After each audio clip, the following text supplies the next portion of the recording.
اللهم انفعنا بما علمتنا وعلمنا ما ينفعنا وزدنا علما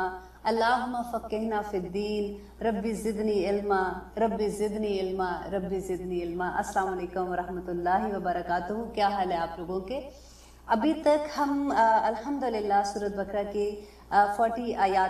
آیت پہ ہیں ہم آج، اور اس سے پہلے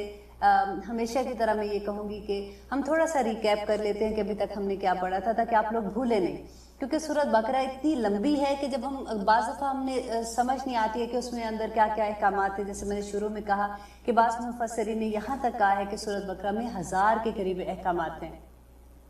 تو ہم نے شروع میں اللہ سبحانہ تعالیٰ سے دعا کی تھی کہ اہدنا الصراط المستقیم۔ اللہ سبحانہ تعالیٰ نے ہمیں پورا قرآن دے دیا، اور شروع میں اللہ سبحانہ تعالیٰ نے ہمیں 4 گروہوں کے بارے میں بتایا کہ یہ متقی ہیں، جو کامیاب ہو جائیں گے، دوسرا کافر ہیں جو دوزخ میں جائیں گے، اور تیسرا اور چوتھا گروہ منافقین کا فاسقین کا تھا، جو مسلمانوں میں ہے، اور وہ والا گروہ ہے جو کہتے ہیں کہ ہم مسلمان ہیں لیکن ان کا عمل ویسا نہیں ہوتا۔ اور چوتھا گروہ جو فاسق کا تھا وہ ہیں جو کہتے ہیں کہ ہم مسلمان ہیں لیکن کھلے عام غلط کام کرتے ہیں اور اس پہ شرمندہ بھی نہیں ہوتے۔ اس کے بعد اللہ سبحانہ تعالیٰ نے بتایا کہ اعبدوا ربکم، کہ میری عبادت کرو۔ کیوں عبادت کرو؟ الذی خلقکم والذین من قبلکم، کہ ان لوگوں کو جو تم سے پہلے تھے ان کو بھی پیدا کیا اور تمہیں بھی پیدا کیا۔ اور اس کے فوراً بعد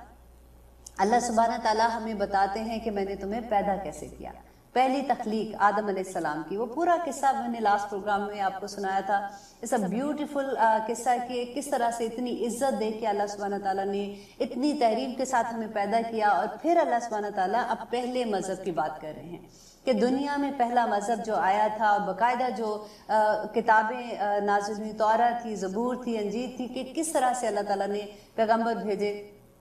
اب وہ جو پہلا ریلیجن تھا اس کے بارے میں یہ ہے کہ ہم آیت نمبر 40 میں پڑھ رہے ہیں کہ یا بنی اسرائیل۔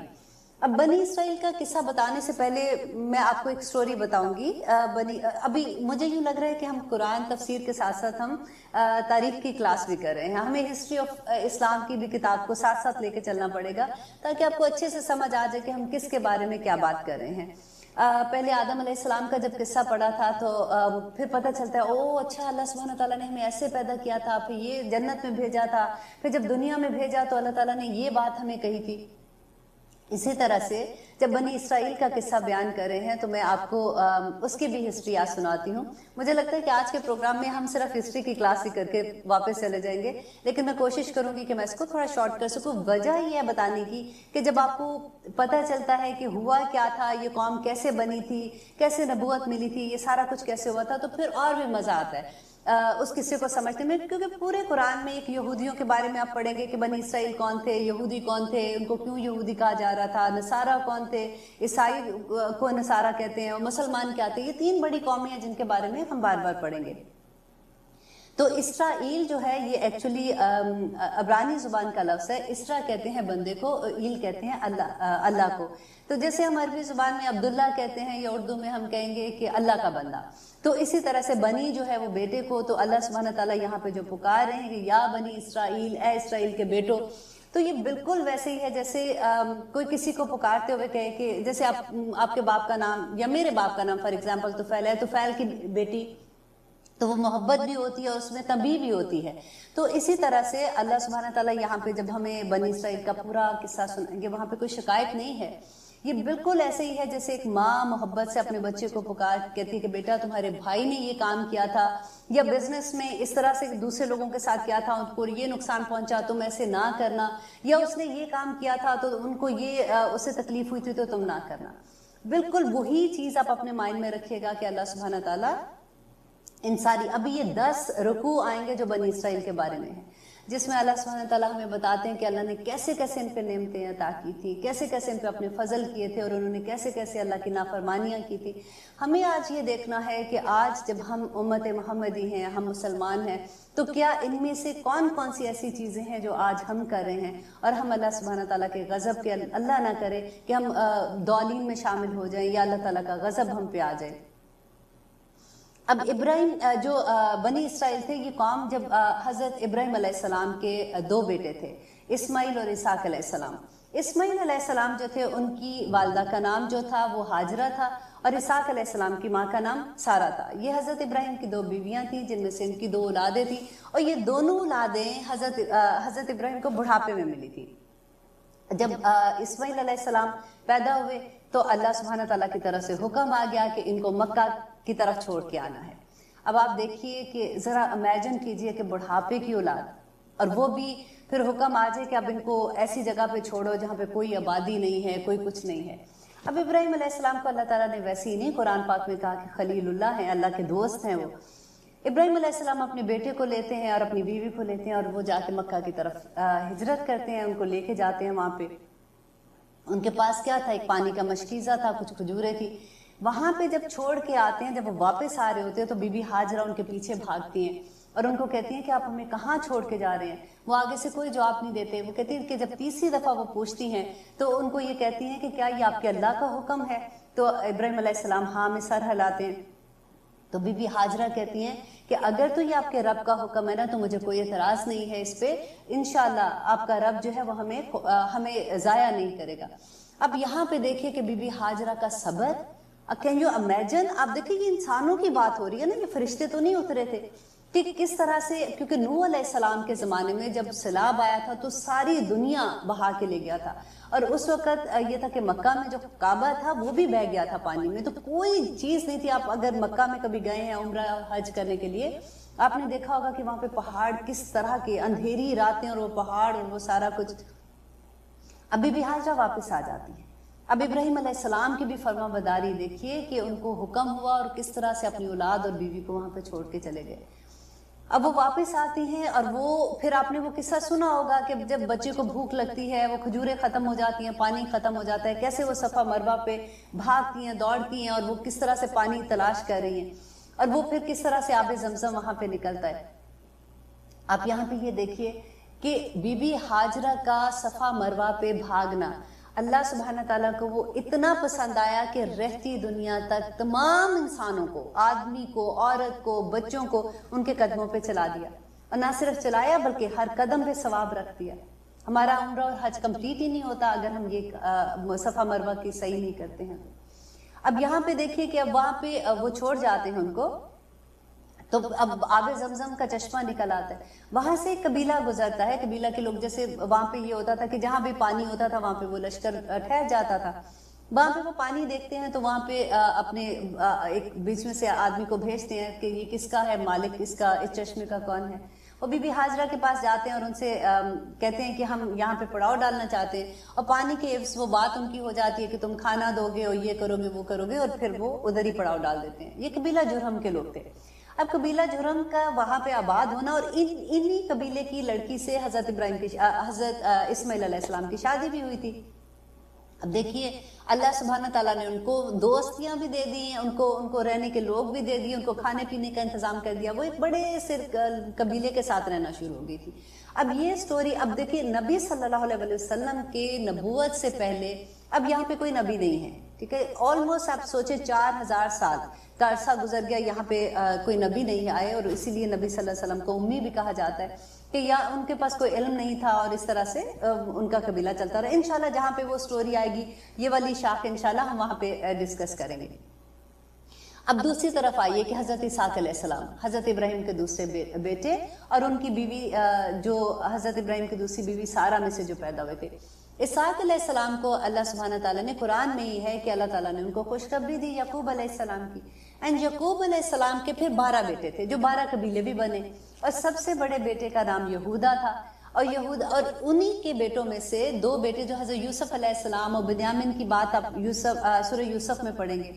تو 10 بیٹے ان کے ایک دوسری بیوی میں سے تھے، اور یہ جو 2 بیٹے تھے یوسف علیہ السلام اور بنیامین تھے، یہ دوسری بیوی میں ستیلے بھائی تھے۔ یوسف علیہ السلام بہت خوبصورت بھی تھے، چھوٹے بھی تھے، حضرت یعقوب علیہ السلام بہت پیار بھی کرتے تھے۔ اب جو دوسرے 10 بھائی تھے وہ ان میں تھوڑی سی جیلسی ہو گئی، انہوں نے کہا کہ یہ باپ جو ہے ہمارا، جب سے یہ پیدا ہوا ہے سارا دھیان اس کو دیتا ہے، اسے محبت کرتا ہے، ہمیں نہیں پیار کرتا، تو ہم یوں کرتے ہیں کہ ہم اس کو لے جاتے ہیں اور جا کے اس کو ہم کہیں گے کہ اس کو بھیڑیا کھا گیا، اس کو مار دیتے ہیں۔ یہ 10 بھائی پلان کر رہے ہیں۔ اب وہ جاتے ہیں حضرت یعقوب علیہ السلام کے پاس، ان کو کہتے ہیں کہ ہم اپنے بھائی کو، ہم جا رہے ہیں، جیسے آج کل کے زمانے میں آپ یہ سوچ لیں کہ پکنک پہ جا رہے ہیں، اور ہم اس کو بھی ساتھ لے جانا چاہتے ہیں. حضرت یعقوب علیہ السلام نہیں بھیجنا چاہتے تھے, وہ ڈرتے تھے. اور قرآن میں یہ آتا ہے کہ ان کو کہتے ہیں کہ مجھے ڈر لگتا ہے یہ چھوٹا کہیں اس کو بھیڑیا نہ کھا جائے. وہ کہتے ہیں کہ ہم تو 10 بھائی ہیں اور اتنا بڑا جتھا ہے, ہم اتنے مضبوط ہیں,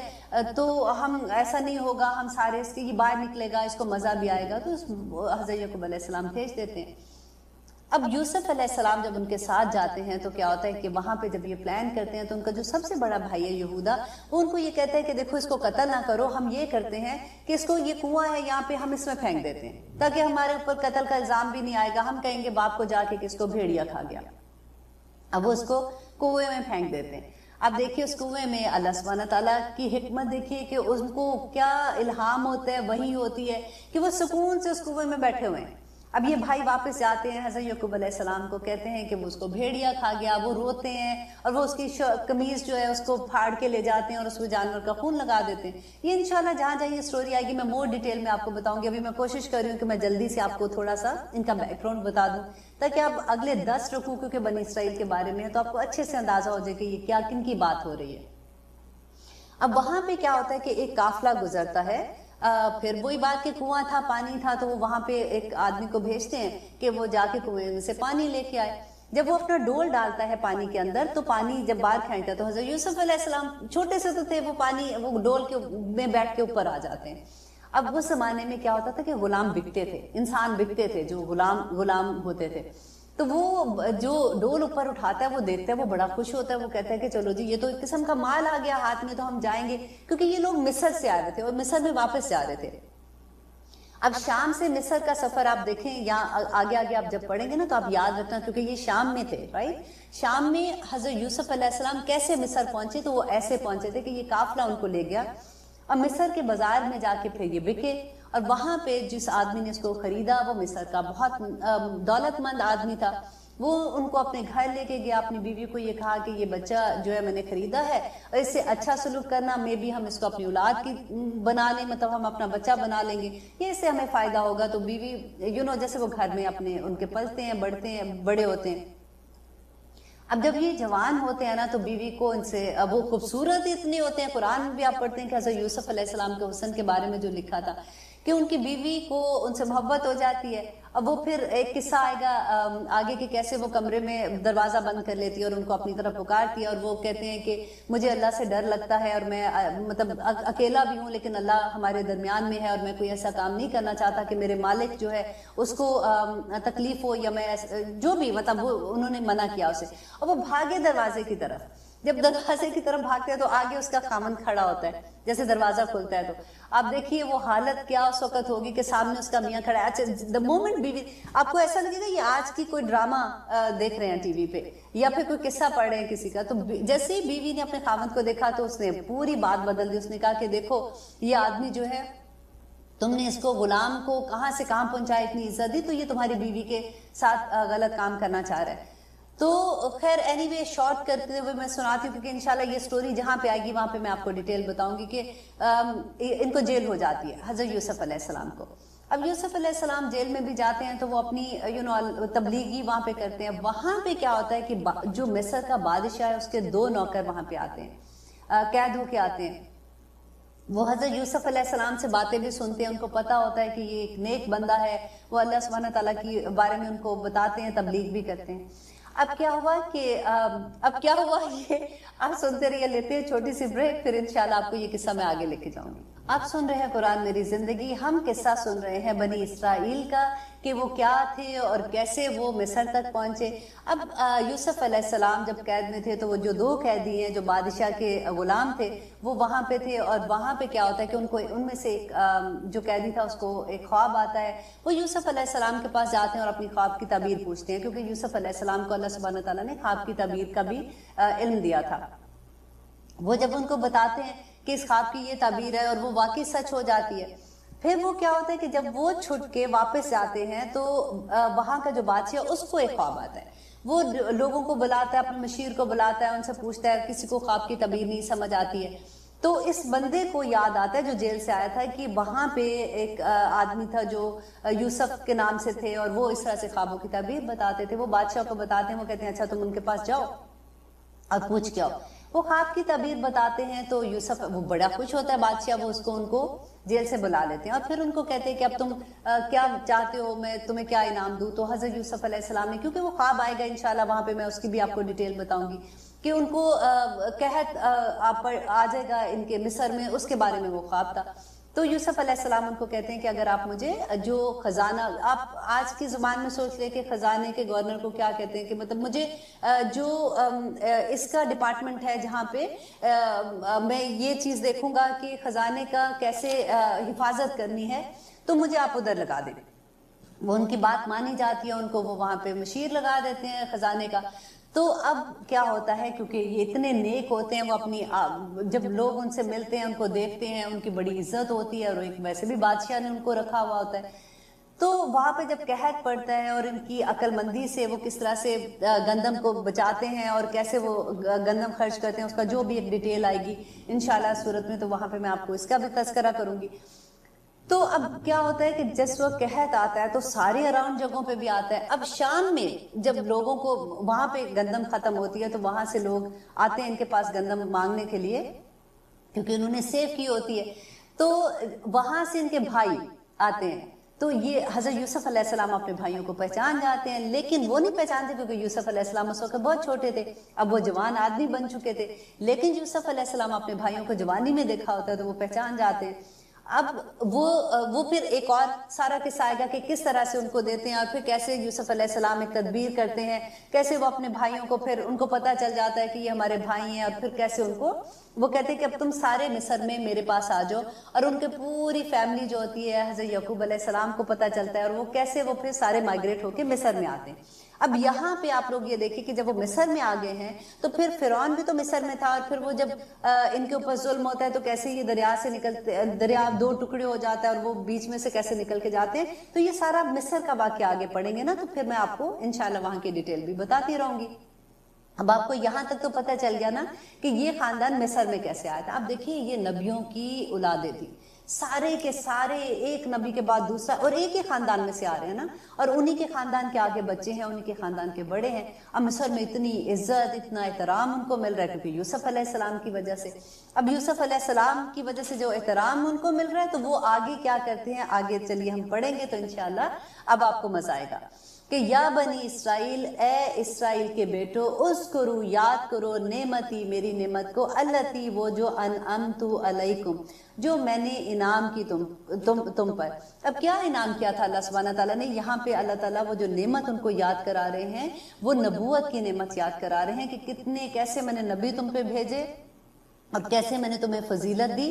اوفو بیعہدی، اوفو تم پورا کرو، بیعہدی میرے عہد کو، اوفی میں پورا کروں گا، بیعہدکم تمہارے عہد کو، فَإِيَّايَ فَارْهَبُونَ تو پس مجھے سے ڈرو. دیکھیں فَإِيَّايَ فَارْهَبُونَ آپ کو یاد ہے ہم نے پڑھا تھا إِيَّاكَ نَعْبُدُ وَإِيَّاكَ نَسْتَعِينُ، یہ وہی والی بات ہے کہ صرف إِيَّاكَ نَعْبُدُ، صرف ہم تیری ہی عبادت کرتے ہیں. ہم نے عہد کیا تھا نا، تو یہاں پہ بھی دیکھیے وہی آ گیا فَإِيَّايَ فَارْهَبُونَ صرف مجھے سے ڈرو. اور اگلی آیت میں بھی اسی کے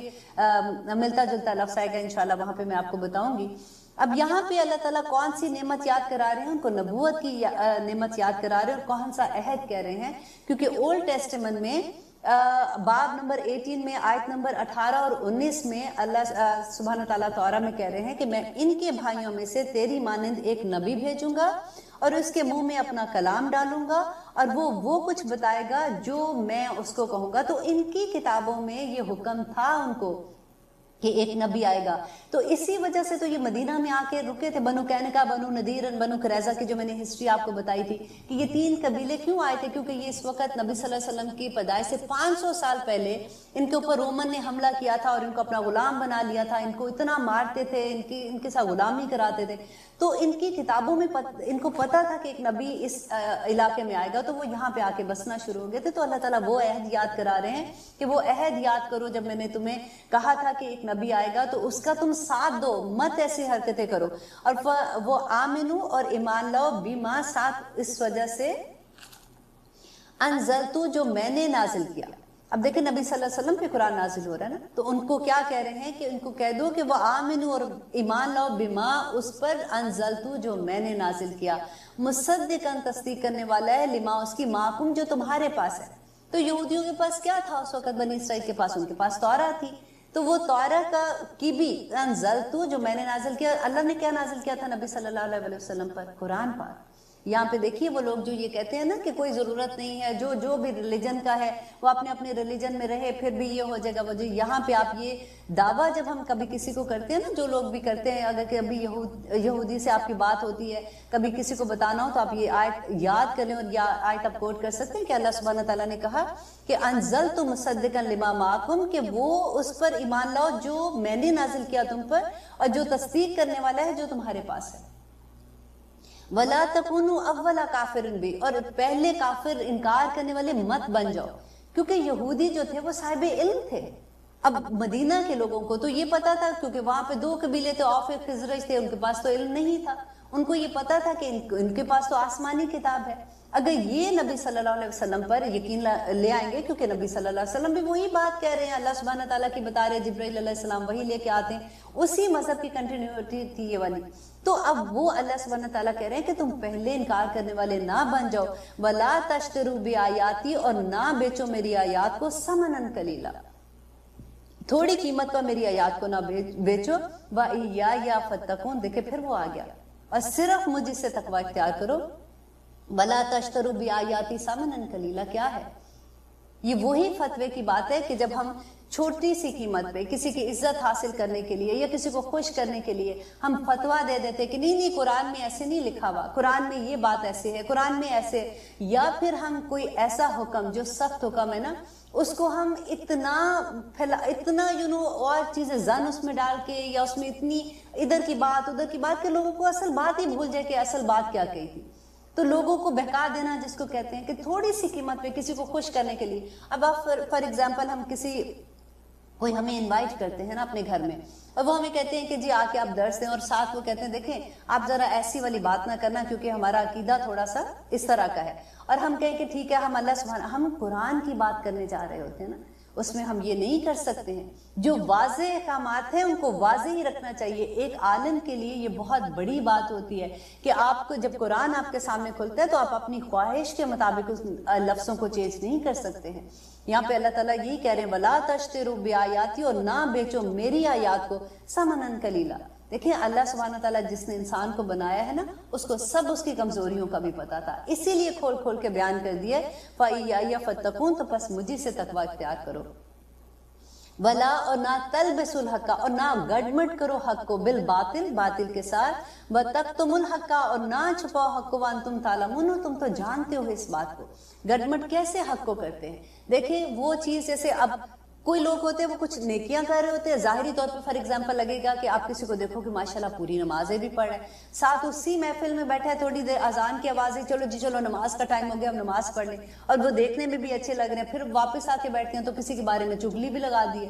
کسی کے بارے میں کوئی ایسی بات بھی کر دی ہے، تو گڑمڑ ہو گیا نا، کبھی سمجھ نہیں آتی کہ یہ تو اتنے نیک لوگ ہیں اب یہ بھی کر رہے ہیں۔ تو وہ بھی وَلَا تَلْبِسُوا الْحَقَّ بِالْبَاطِلِ، اور نہ گڑمٹ کرو حق کو، سچائی کو باطل کے ساتھ نہ ملاؤ، وَتَكْتُمُوا الْحَقَّ، اور نہ چھپاؤ حق کو۔ جو حق ہے وہ حق ہے،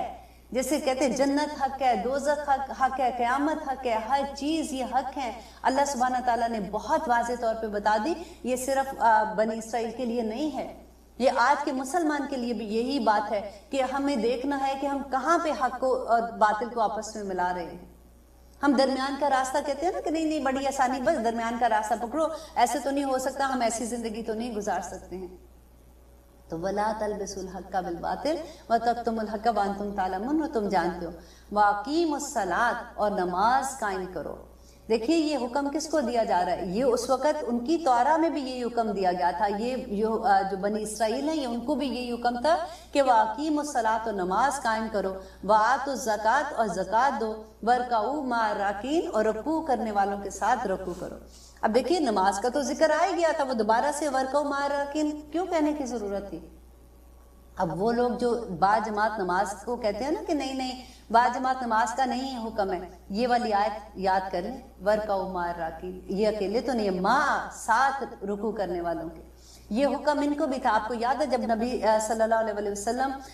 معراج پہ گئے تھے تو حضرت موسیٰ علیہ السلام نے کیا کہا تھا جب انہوں نے کہا کہ اب مجھے شرم آتی ہے، اب میں واپس نہیں جاؤں گا، اب میں اللہ تعالیٰ نے 5 نمازیں کر دی ہیں، اب بس ٹھیک ہے میرے لیے، تو حضرت موسیٰ علیہ السلام نے کہا تھا کہ نہیں، آپ واپس جائیں اور اللہ تعالیٰ سے کہیں کہ اور کم کر دے، کیونکہ میری امت نے جو ان کو نمازوں کا حکم تھا انہوں نے اتنی بھی نہیں پڑھی تھی، اور مجھے پتہ ہے کہ لوگ کیا کریں گے۔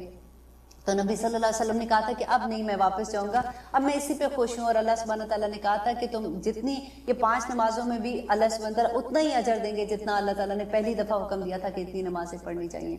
واقیم الصلاۃ، اور نماز قائم کرو۔ دیکھیے نبی صلی اللہ علیہ وسلم نے ان کے پاس ایک نبینہ صحابی آئے تھے، ابن مختوم ان کو کہتے ہیں،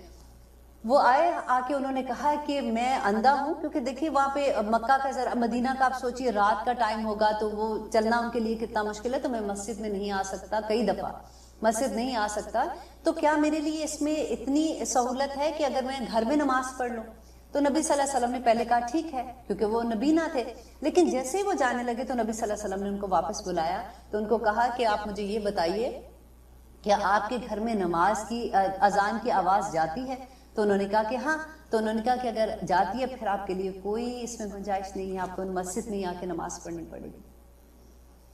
اللہ اکبر، آج ہم دیکھیں ہم کیا کر رہے ہیں، نماز عورت کے لیے نہیں ہے مسجد میں، لیکن آدمیوں کے لیے حکم ہے کہ وہ مسجد میں جا کے نماز پڑھے، ورکعوا مع الراکعین ہے۔ حضرت ایوب علیہ السلام کی پورا جسم پیرالائز ہو گیا تھا، صرف ایک شہادت کی انگلی ان کی ہلتی تھی، اس کے ساتھ وہ نماز پڑھتے تھے۔ اور آپ دیکھیے دیدات رحمۃ اللہ علیہ کے بارے میں، وہ ابھی کے اسکالر تھے، آپ جانتے ہوں گے اگر آپ نے ان کو سنا ہے، کہتے ہیں کہ آخری وقت میں ان کی پوری باڈی پیرالائز ہو گئی تھی، ان کی آنکھوں کی جو پتلیاں ہوتی ہیں نا براؤن جو ہوتی ہیں، صرف وہ موو کر رہی ہوتی تھی، وہ اس کے ساتھ نماز پڑھتے تھے۔ تو کدھر بچیں گے ہم لوگ نماز مسجد میں پڑھنے کا؟ اور جو لوگ مسجد میں نہیں نماز پڑھتے ہیں، آپ نے نبی صلی اللہ علیہ وسلم کی وہ سنی تھی حدیث کہ انہوں نے کہا تھا کہ میرا دل چاہتا ہے کہ میں کسی کو کہوں کہ وہ اقامہ کرے اور میں لکڑیاں اکٹھی کروں اور میں جا کے ان لوگوں کے گھروں کو آگ لگا دوں جو نماز پڑھنے مسجد میں نہیں آتے ہیں۔ یہ بڑی باتیں سننے میں ہمیں لگتا ہے کہ او مائی گاڈ، ہم نے یہ بھی سنا، یہ باتیں یہ کوئی نئی بات نہیں ہے، آپ نے بڑی دفعہ سنی ہوگی،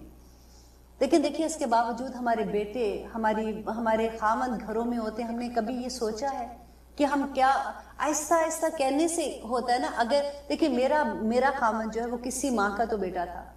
کبھی اگر ان کو نہیں کہا تو ہم اپنے بچوں کے لیے کیا کریں؟ اب یہ کئی دفعہ ہوتا ہے میرے جیسی مائیں بھی، ہم لوگ کہتے ہیں کہ اللہ اکبر، جب ہمیں پتہ چلا تو اب تو عمریں بڑی ہو گئی ہیں، بچے بڑے ہو گئے، ہم کیسے کہیں ان کو؟ لیکن ہے تو ڈر کی بات نا، سوچنا تو پڑے گا، کیونکہ یہ حکم ہے اللہ سبحانہ تعالیٰ کا، اسے کیسے بچیں گے؟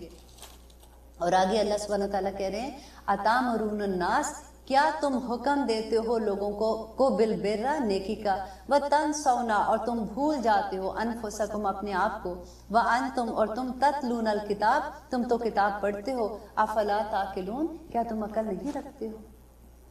یہ آیت جو ہے یہ اس کے بارے میں ہے، جیسے یہ آپ کہہ سکتے ہیں کہ عام بندے کے لیے بھی ہو سکتی ہے اور یہ علماء کے لیے بھی ہو سکتی ہے، کیونکہ علماء جو تھے وہی دوسروں کو زیادہ حکم دے رہے ہوتے تھے، بتا رہے ہوتے تھے، تو اللہ سبحانہ تعالیٰ ان کو کہہ رہے ہیں کہ کیا تمہیں یاد ہے کہ تم کیا کر رہے ہو، کہ تم لوگوں کو نیکی کا حکم دیتے ہو کہ یہ اچھا ہے یہ برا ہے، لیکن جب تم اپنے اوپر آتے ہو تو تم سارے غلط کام بھی کرتے ہو، تو تمہیں پتہ نہیں لگتا، اسی لیے تو کہتے ہیں افلا تعقلون، تم عقل نہیں رکھتے ہو، وانتم تتلون الکتاب، اور تم تو کتاب پڑھتے ہو، تم جانتے ہو ساری چیزوں کو۔ اس میں آپ بالکل یہ دیکھ لیجئے کہ آج کے مسلمان کو ہم آپس میں بھی بات کریں، ماشاءاللہ ہم میں سے سبھی قرآن پڑھے ہوئے نا، تو یہ آیت آپ دیکھیے اپنے اوپر رکھ کے دیکھ لیجئے کہ ہم دوسروں کو تو کہتے ہیں کہ یہ اللہ تعالیٰ نے منع کیا، یہ منع کیا، دیکھو ایسے کپڑے پہن کے باہر جاتے ہو، آج کل کے بچوں کو دیکھیں، ینگ بچوں کو، آپ نے کبھی پارٹیز میں دیکھا ہے؟ اب دیکھیے جب اکثر یہ ہوتا ہے وہ آنٹیوں کو تو اتنا بلاتے نہیں ہیں کہ یہ انہوں نے آ کے ویسے ہی دیکھنا ہے کہ ہم نے کیا کیا ہوا ہے، جب ان کی فیس بک میں دیکھیے ان کی تصویریں بچوں کی، مسلمان بچی ہیں، کیسے ان کے ڈریس اپ ہے، اور وہ مائیں، اور وہ کئی دفعہ آپ دیکھیں وہ باپ کے ساتھ کھڑی ہوتی ہیں، باپ بھی بیٹیوں کے ساتھ کھڑے ہوتے ہیں، اور ان کو پتا ہے، ایسا نہیں کہ ان کو نہیں پتا کہ یہ غلط ہے۔ یہ جو کہتے ہیں نا وانتم تتلون الکتاب، تم جانتے ہو اللہ سبحانہ تعالیٰ نے کیا حکم دیا ہے، افلا تعقلون، تم عقل نہیں رکھتے ہو، واستعینوا بالصبر والصلاۃ، اور اللہ تعالیٰ کہتے ہیں کہ مدد مانگو، پھر یہ ہم جیسی ماؤں کے لیے ہے، جب ہم نے رونا دھونا ڈال دیتے ہیں نا کہ ہائے پتہ ہی اب چلا، اب کیا کریں، اب تو دیر ہو گئی، تو اللہ سبحانہ تعالیٰ کہہ رہے ہیں کہ وَاسْتَعِینُوا بِالصَّبْرِ، صبر کے ساتھ، اور وَالصَّلَاةِ، اور نماز کے ساتھ، اِنَّهَا لَكَبِیرَةٌ، بے شک یہ بہت بھاری ہے، إِلَّا عَلَى الْخَاشِعِينَ، مگر خشیت رکھنے والوں کے لیے نہیں ہے۔ جو اللہ سے ڈرتے ہیں نا ان کے لیے یہ بھاری نہیں ہے نماز پڑھنا۔ نبی صلی اللہ علیہ وسلم کیا کرتے تھے جنگ کے زمانے میں بھی، جب انہوں نے ان کو، آپ کو یاد ہے خیبر کا زمانہ،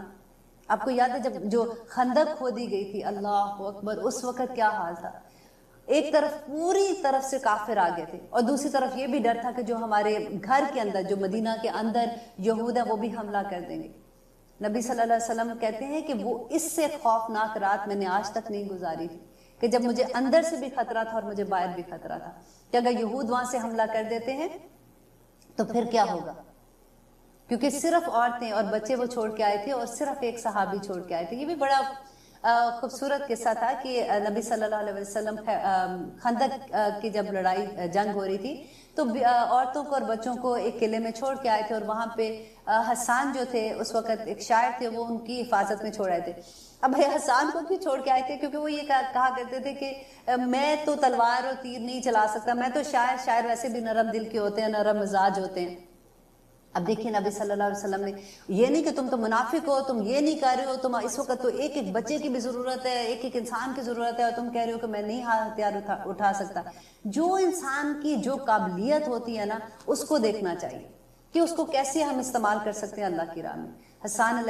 جو تھے صحابہ تھے، تو یہ جب کفار نبی صلی اللہ علیہ وسلم کے بارے میں غلط اشعار کہتے تھے، کیونکہ وہ اہل زبان تھے، تو ان کی شاعری اتنی کہتے کہ اچھی ہوتی تھی اس زمانے میں کہ تو مسلمانوں میں سے یہ ان کو جواب دیتے تھے، اور نبی صلی اللہ علیہ وسلم کو یہ بہت پسند تھے۔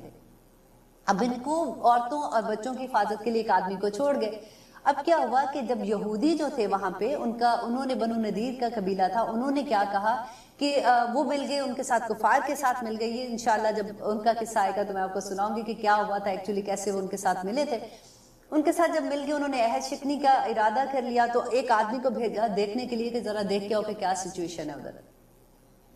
اب وہاں پہ حضرت صفیہ نبی صلی اللہ علیہ وسلم کی جو پھوپھی تھی نا، انہوں نے دیکھ لیا کہ باہر ایک آدمی ہے اور وہ دیکھ رہا ہے، وہ کوئی پتہ لگانے آیا۔ تو وہ حضرت حسان کو کہتی ہیں کہ وہ یہ بہتر یہ ہے کہ تو اس آدمی کو یہیں قتل کر دیا جائے، اس کو مار دیا جائے، تاکہ یہ جا کے جب ان کو اطلاع دے گا کہ یہاں تو کوئی ہے ہی نہیں بچا ہوا، صرف عورتیں اور آدمی، اگر انہوں نے حملہ کیا تو ساری عورتیں اور آدمیوں کو، بچوں کو ختم کر دیں گے۔ حضرت حسان نے کہا کہ میں تو تلوار نہیں اٹھا سکتا ہوں، آپ ہسٹری پڑھے بہت مزہ آتا ہے، میں تو تلوار نہیں اٹھا سکتا ہوں، میں کہاں اس کو ماروں گا۔ تو حضرت صفیہ کہتے ہیں کہ انہوں نے خود سے اپنے آپ کو کور کیا پوری طرح سے، اور ایک ڈنڈا اٹھا لیا اور لے کے، کیونکہ رات کا ٹائم تھا، سردی، کیونکہ خندق کا زمانہ، اللہ اکبر، جب آپ خندق کی جنگ پڑھیں گے نا تو آپ کو پتہ چلے گا کہ اتنی ٹھنڈ تھی جس کی حد نہیں، کہ کہتے ہیں کہ اور اندھیری رات تھی کہ بندہ بندے کو سجائی نہیں دے رہا تھا۔ حضرت صفیہ نے ایک ڈنڈا پکڑا اور وہ نکلی اور جا کے اس بندے کے سر کے اوپر مارا پیچھے سے، اور مار مار کے اس کو شہید کر دیا۔ اور وہ ایک اور آدمی تھا جو اس کے ساتھ تھا، وہ تھوڑا پیچھے تھا۔ اب اتنی کیونکہ اندھیرا تھا تو پتہ نہیں چلا کہ عورت ہے یا آدمی ہے، وہ ڈر گیا کہ یہ تو ان کے پاس تو اتنی فوج ادھر بھی ہے، تو وہ بھاگ گیا اور جا کے اس نے یہودیوں کو کہا کہ وہاں تو ان کا پورا انتظام ہے، وہاں پہ جانے کا ضرورت نہیں ہے، کیونکہ وہاں تو ایک وہ گئے تھے، تو اس طرح سے انہوں نے اس کو مار دیا۔ تو وہ لوگ ڈر گئے اور وہ نہیں آئے۔ تو نبی صلی اللہ علیہ وسلم کو جب پتہ چلا وہاں پہ فوراً کس طرح سے سچویشن ہے، تو انہوں نے وہاں سے کچھ لوگوں کو بھیجا کہ جا کے ان کی حفاظت کرے، لیکن وہ رات اتنی خوفناک رات تھی کہ ایک طرف پورے کفار اور ڈفرینٹ دوسرے قبیلوں کے ساتھ مل کے دوسری طرف حملہ کرنے کو پورے تیار، اور یہاں سے یہودی حملہ کرنے کو تیار تھے، لیکن اللہ تعالیٰ نے پھر آخر میں ان کو فتح دی۔ اور وہ کیسے دی کہ وہ کہتے کہ وہ پوری رات پھر اللہ سبحانہ تعالیٰ کے آگے کھڑے ہو گئے تھے اور رو رو کے دعائیں کی، اور صحابہ کہتے ہیں کہ یہ وہ رات تھی جس میں منافقت بھی کھل کے سامنے آ گئی تھی۔ لوگوں نے کہا کہ یہ کیسا نبی، انہوں نے تو ہمیں کیسر و کسرا کی خبریں دی تھی کہ ہم وہ فتح کریں گے، آج تو ہم باتھ روم میں بھی جانے کے لیے جیسے وہ باہر ہی جاتے تھے نا، کہ ہم تو وہاں تک بھی نہیں جا سکتے، ہمیں خوف کا وہ عالم ہے، تو یہ کیسا مذہب ہے۔ تو لوگ اسلام سے ہٹنا شروع ہو گئے۔ اور نبی صلی اللہ علیہ وسلم کہتے ہیں کہ یہ وہ وقت تھا جب اللہ تعالیٰ نے پھر وہ آیت بھی اتاری تھی کہ نبی تک یہ کہہ اٹھے کہ اے اللہ کب تیری مدد آئے گی، یہ آئے گی آگے صورت بھی، اللہ اکبر۔ اور صحابہ بھی کہہ اٹھے، اور پھر اللہ سبحانہ تعالیٰ نے پھر مدد کی، اور کیسے کی تھی یہ انشاءاللہ میں آپ کو سناؤں گی جب اس کا بدر کا خندق کا واقعہ آئے گا۔ ایسے ہی ہسٹری انشاءاللہ بدر میں کیا ہوا تھا، خندق میں کیا ہوا، احد میں کیا ہوا تھا، جو جو واقعے آئیں گے میں انشاءاللہ آپ کو اس کی ہسٹری بھی سناتی رہوں گی کہ کیا ہوا تھا۔ وَاسْتَعِینُوا بِالصَّبْرِ وَالصَّلَاةِ، جب بھی کبھی کوئی مشکل آتی ہے نا تو 2 رکعت نماز نفل پڑھ کے کھڑے ہو جایا کریں اور اللہ تعالیٰ سے مدد مانگے۔ آپ دیکھیں اللہ تعالیٰ انشاءاللہ غائب سے مدد کرتے ہیں۔ اللہ زینہ، وہ لوگ یظنون، اب یہ کہ الخاشعین کہ کون لوگ ہیں، یہ مشکل کن کے لیے نہیں ہوتی، جو خشیت رکھنے والے ہیں، جو خشوع اور عاجزی کرنے والے ہیں۔ اور آگے اللہ سبحانہ تعالیٰ اس کو ایکسپلین کرتے ہیں کہ الذین، وہ لوگ جو یظنون، جو یقین رکھتے ہیں، انہم کہ وہ ملاقو کہ وہ ملاقات کرنے والے ہیں، ربہم اپنے رب سے، وانہم اور بے شک وہ الیہ اسی کی طرف راجعون جانے والے ہیں۔ یہ وہ لوگ ہیں جن کو یقین ہے دا ڈے آف ججمنٹ کا۔ دیکھیے جس کو ڈے آف ججمنٹ کا یقین ہوگا نا وہی نیک کام کرے گا، جس کو یہ پتا ہوگا کہ حساب دینا ہے، کیونکہ اللہ تعالیٰ نے قرآن پاک میں کہا کہ یوم یقوم الروح والملائکۃ صفا لا یتکلمون الا من اذن له الرحمن وقال صوابا۔ یہ اللہ تعالیٰ نے بتایا کہ وہ دن ایسا ہوگا کہ جس میں روحیں اور ملائکہ صف بصف اللہ سبحانہ تعالیٰ کے سامنے کھڑے ہوں گے۔ لا یتکلمون الا من اذن له الرحمن، کہ کوئی انسان، کوئی روح، کوئی بھی اللہ سبحانہ تعالیٰ سے بات بھی نہیں کر سکے گا مگر سوائے اس کے جس کو اللہ اجازت دے دے گا۔ ذالک الیوم الحق، کہ یہ حق دن ہے، یہ ہو کے رہنے والا دن ہے۔ اور پھر کہتے ہیں اللہ سبحانہ تعالیٰ کہ یوم ینظر المرء ما قدمت یداہ ویقول الکافر یا لیتنی کنت ترابا، کہ انکار کرنے والے لوگ جو ہے نا وہ کہیں گے کہ کاش میں مٹی ہو جاتا، میں مر جاتا، میں مٹ جاتا، آج میں یہ دن نہ دیکھتا۔ یہ قرآن میں ہے، اب پڑھ کے تو دیکھیے۔ لیتے ہیں چھوٹی سی بریک، انشاءاللہ واپس آتے ہیں۔ آپ دیکھ رہے ہیں قرآن میری زندگی، ہم کر رہے ہیں آیت نمبر 47۔ یا بنی اسرائیل، اے بنی اسرائیل، اذکرو یاد کرو نعمتی میری نعمت کو، اللتی وہ جو انعمت علیکم جو میں نے انعام کی تم پر، وانی اور بے شک میں نے فضلتکم فضیلت دی تم کو، علی العالمین تمام جہانوں پر۔ یہ آیت آپ بار بار سنیں گے کہ اللہ تعالیٰ ان کو یاد کرا رہے ہیں کون سی نعمت، جو نبوت کی نعمت دی تھی، اور اللہ تعالیٰ کہہ رہے ہیں کہ وَإِنِّي فَضَّلْتُكُمْ، اور بے شک میں نے تمہیں فضیلت عطا کی، علی العالمین تمام جہانوں پر۔ اتنی رحمتیں اللہ سبحانہ تعالیٰ کی، وہ بار بار اللہ سبحانہ تعالیٰ اپنا ذکر کرتے ہیں کہ کیا کیا میں نے نعمتیں عطا کی۔ اور آج آپ مسلمانوں کو بھی تو دیکھیے نا، ہم پہ اللہ سبحانہ تعالیٰ کی کیا کیا نعمتیں ہیں۔ بالکل اسی طرح سے ایک ایک آیت اپنے اوپر رکھ کے دیکھیے، اللہ تعالیٰ کہتے ہیں کہ وَاتَّقُوا، اور ڈرو، یومن اس ایک دن سے، لا یومن دیکھیں یہاں پہ نکرہ ہے، یومن وہ ایک دن، لا نا تجزی کام آئے گا، نفسن یہاں پہ نفس بھی نکرہ ہے کہ کوئی ایک نفس، ان نفسن کسی ایک نفس کے، شیئن کچھ بھی۔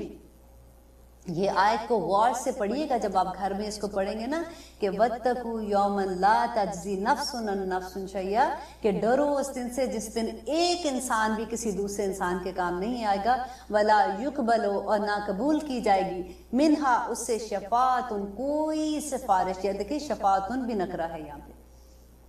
ایک سفارش بھی قبول نہیں کی جائے گی، ولا اور نہ یوخذ لیا جائے گا، منہا اس سے عدل کوئی بدلہ، ولا ہم اور نہ وہ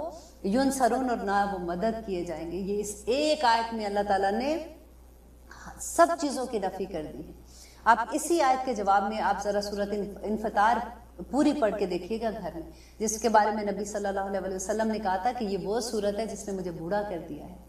کہ اس میں کہتے ہیں اذا السماء انفطرت، جب آسمان پھٹ جائے گا، وَإِذَا الْكَوَاكِبُ انتَثَرَتْ اور جب ستارے جھڑ جائیں گے، وَإِذَا الْبِحَارُ فُجِّرَتْ اور جب سمندر بہہ نکلیں گے، وَإِذَا الْقُبُورُ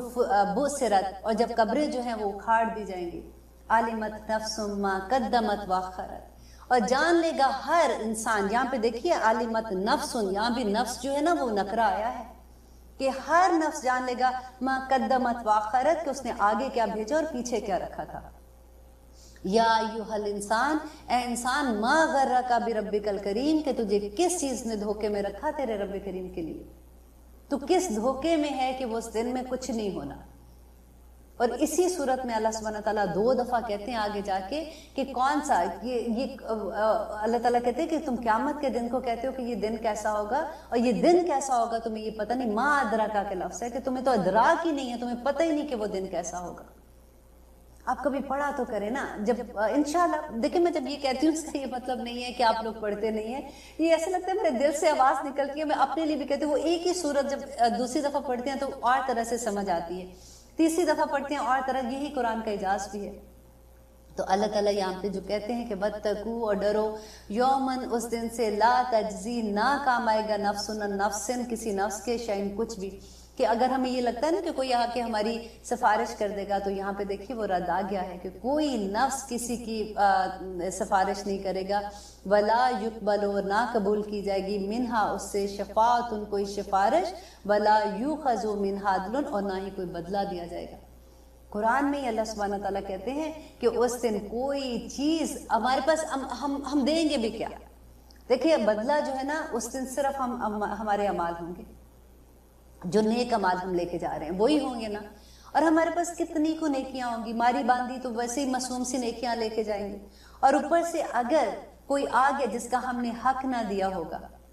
جس کا ہم نے حق نہ دیا ہوگا, جب وہ حق مانگنے آ جائے گا تو اللہ سبحانہ تعالیٰ کے سامنے کہتے ہیں کہ فرشتوں کو اللہ سبحانہ تعالیٰ حکم دیں گے کہ اس کے اندر سے اس کی نیکیاں اس کے اندر ڈال دو, جتنا اس نے دوسرے کا حق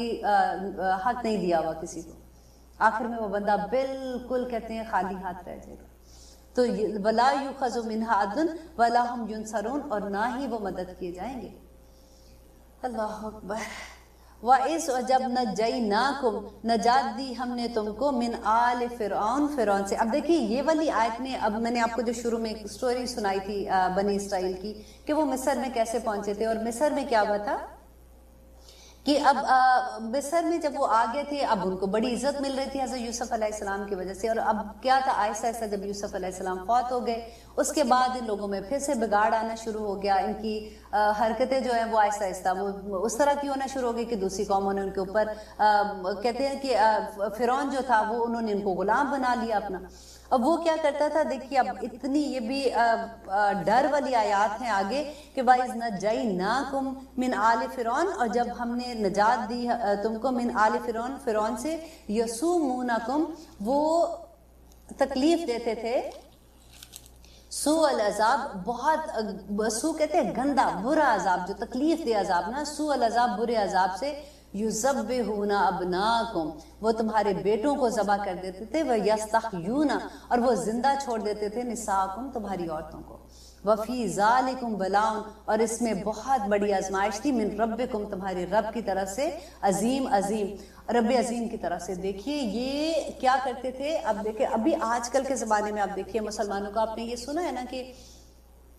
اللہ اکبر, کہ جن ملکوں میں ایسے ہو رہا ہے کہ عورتوں کے ساتھ زیادتی کرتے ہیں, وہ بارڈر پہ بیٹھے ہوئے ہیں, نہ ان کو باہر نکلنے دیتے ہیں, مسلمانوں کو انہوں نے اپنا غلام ایک قسم کا بنا لیا ہوا ہے. میں کسی کا دیکھ رہی تھی کہ میسج کہ انہوں نے پوچھا, یہ فتویٰ پوچھا کہ اسلام میں خودکشی حرام ہے, لیکن کیا ہم جو عورتوں کے ساتھ یہاں پہ ظلم ہو رہے ہیں, کیا ہم اپنی عزت بچانے کے لیے خودکشی کر سکتی ہیں؟ کیا اسلام ہمیں اس کی اجازت دیتا ہے؟ اللہ اکبر. یہ بات پڑھ کے ایسے لگتا ہے, یہ کہنا جتنا آسان ہے, آپ سوچئے جس نے یہ لفظ پوچھا ہوگا کہ کیا ہم ایسے کر سکتی ہیں, وہاں پہ عورتوں کا کیا حال ہوگا. آج بالکل یہ کچھ نہیں ہو رہا کیا مسلمانوں کے ساتھ؟ یہ بنی اسرائیل کے ساتھ ہوا تھا, تو کیا آج کے مسلمان اپنی آنکھیں اگر نہ کھولے تو پھر کیسے ہمیں سمجھ آئے گی؟ وہ سوء العذاب و یذبحون, وہ کیا کرتے تھے بنی اسرائیل جو تھے. اللہ اکبر. کہتے ہوئے بھی پتہ ہے کئی دفعہ ایسا ہوتا ہے کہ دل بیٹھ سنی جیسے جاتا ہے کہ کیا کیا یہ انسان تھے ہماری طرح کے جن کے ساتھ وہ, اور ہسٹری دیکھیں جس طرح سے چلتی آ رہی ہے کہ کہتے ہیں کہ فرعون جو تھا وہ ایک بادشاہ کا نام ہے. اس زمانے میں جو بھی بادشاہ آتے تھے ان کو فرعون کہا جاتا تھا. آل فرعون اسی لیے آتا ہے کہ اسی کے نسل میں سے دوسرے جو بادشاہ آئے تھے. تو وہ فرعون کا جو قصہ ہے انشاءاللہ ایک بریک لیتے ہیں, اس کے بعد ہم آپ کو سنائیں گے کہ فرعون نے کیا کیا تھا. آئی تھنک بریک نہیں ہے اس وقت, ہم اپنے پروگرام کو ختم کرتے ہیں. میرا دل چاہتا ہے جب میں آپ کو سنا رہی ہوتی ہوں کہ میں یہ سارے قصے آپ کو جلدی جلدی سناتی رہوں, لیکن انشاءاللہ نیکسٹ پروگرام میں ہم اس کو جاری رکھیں گے, اور یہاں سے ہم اپنے پروگرام کا آغاز بھی کریں گے, اور آپ انتظار کرنا. اللہ حافظ.